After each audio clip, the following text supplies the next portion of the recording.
আসসালামু আলাইকুম। Lifestyle with বউ শাশুড়ি পেজের পক্ষ থেকে আপনাদের স্বাগতম জানাচ্ছি। আশা করি আপনারা সবাই ভালো আছেন। আলহামদুলিল্লাহ, আমরাও আল্লাহর রহমতে ভালো আছি। আমি আজকে মুরগির একটা রেসিপি নিয়ে আসলাম। আমি রান্না করতেছি, ভাবলাম আপনাদের সাথে একটু শেয়ার করি। আমি মুরগির মাংস আমি গোলমরিচ আর লবণ দিয়ে ভেজে উঠিয়ে নিয়েছি, সেজন্য কড়াইয়ের মধ্যে এইরকম লেগে আছে। আমি এই কড়াইয়ের মধ্যে এই পেঁয়াজ কুচি দিয়ে দিলাম। আমি আর কড়াই চেঞ্জ করি নাই। মুরগির মধ্যে লবণ দেয়া আছে, সেজন্য আমি অল্প লবণ দিব, পরে চেক করে আমি বাকি করব। পেঁয়াজ একটু নরম হয়ে আসলে আমি অন্যান্য মশলা পরে দিব। আমি এখন আস্ত গরম মশলা দিয়ে দিলাম। আমি চায়ের চামচে আধা চামচ রসুন, আধা চামচ আদা বাটা দিয়ে দিলাম। পেঁয়াজ কুচু করে 2 চামচ দিয়ে দিলাম। এখন খুব ভালো করে কষাতে হবে। এখন আমি একটু হলুদের গুঁড়ো, হালকা করে একটু হলুদের গুঁড়ো, মরিচের গুঁড়ো, মরিচ অল্প করে দিব। আমি আর একটু গোলমরিচ দিব, সেজন্য একটু ধনিয়ার গুঁড়ো, অল্প অল্প মশলা দিব।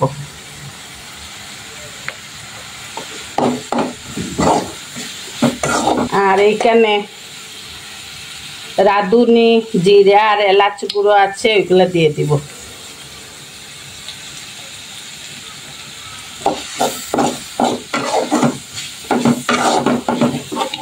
মশলা আমার কষানো হয়ে গিয়েছে। এখন আমি মুরগির মাংস দিয়ে দিব। গোলমরিচ আর লবণ দিয়ে আগে আমি একটু তেলে ভেজে রেখেছিলাম।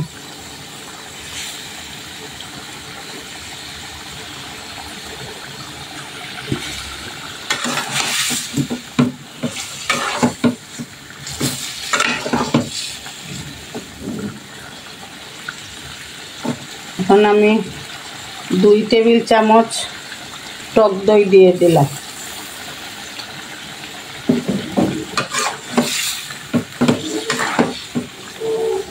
আপনারা ইচ্ছা হলে ফেটিয়েও দিতে পারেন, আমি ফেটা ছাড়াই দিয়ে দিলাম, অসুবিধা নেই।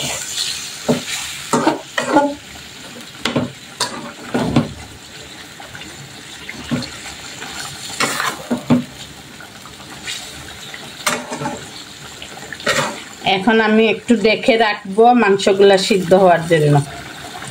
আমি ম্যারিনেট করার সময় 1 চামচ গোলমরিচের গুঁড়ো দিয়েছি, এখন আমি আধা চামচ দিয়ে দিলাম। সাথে একটু লাল মরিচের গুঁড়ো তো দিয়েই দিলাম। একটু জাল জাল করে রান্না করতেছি। আমার নাতিরা বাসায় নেই, সেজন্য একটু কয়েকদিন জাল খাচ্ছি। নাতিরা বাসায় এসে গেলে আবার, এরা যে একবারে জাল খায় না তা না, কিন্তু একটু কমিয়ে দিব, বাচ্চা মানুষ তো খেতে কষ্ট হবে। এখন একটু ডেকে দিব। টক দই দিয়েছি তো, এতটুকু চিনি দিয়ে দিলাম। আমি আধা কাপ লিকুইড দুধ দিয়ে দিচ্ছি। আমি সুন্দর একটা গ্রানের জন্য মাঝখান থেকে চিড়ে 4টা কাঁচামরিচ দিয়ে দিচ্ছি, কারণ জাল তো আমি অনেক দিয়েছি, জালের জন্য না, এটা সুন্দর একটা গ্রান আসার জন্য। এখন আমি একটু রেখে দিব। আমি পেঁয়াজ বেরেস্তা করে রেখেছি, এখন আমি পেঁয়াজ বেরেস্তা দিয়ে দিব।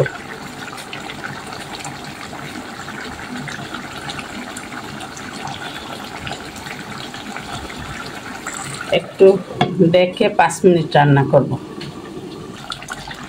আপনারা যদি ইউটিউব চ্যানেল থেকে এই ভিডিওটি দেখে থাকেন, তাহলে প্লিজ লাইক দিয়ে দেখা শুরু করবেন, আর পাশে থাকা বেল আইকনটিতে ক্লিক করে রাখবেন, যাতে আমাদের রান্নার নোটিফিকেশন আপনাদের কাছে সময় মতো চলে যায়। আপনারা দেখতে পারেন এবং শেয়ার দিবেন যাতে আপনাদের ফ্যামিলি মেম্বার এবং ফ্রেন্ডসরা দেখতে পারেন এবং সাবস্ক্রাইব করে রাখবেন।